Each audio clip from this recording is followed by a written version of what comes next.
જિલ્લામાં ખેડૂતોના પ્રશ્ન મુદ્દે કિસાન સંઘની બેઠક યોજાઈ હતી। પાલનપુરના ચંડીસર ખાતે કિસાન સંઘની બેઠક યોજાઈ।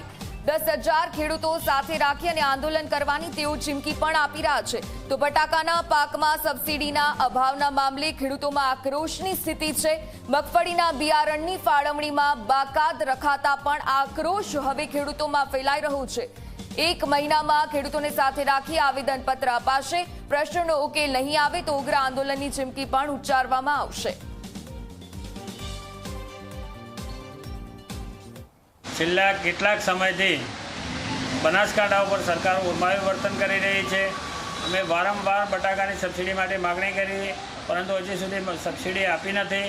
બીજા પણ ઘણા એવા પ્રશ્નો છે કે મગફળીના બિયારણની ખરીદીમાં પણ બનાસકાંઠાને બાકાત રાખ્યું હતું, બીજા જિલ્લાઓને આપી હતી। એ ઘણી બધી બાબતોમાં અમારા જિલ્લામાં ઉર્માયું વર્તન થઈ રહ્યું છે। ટપક અને ફુવારામાં પણ અમે 7 વર્ષે 70% થી 90% સબસિડીની માગણી કરી છે।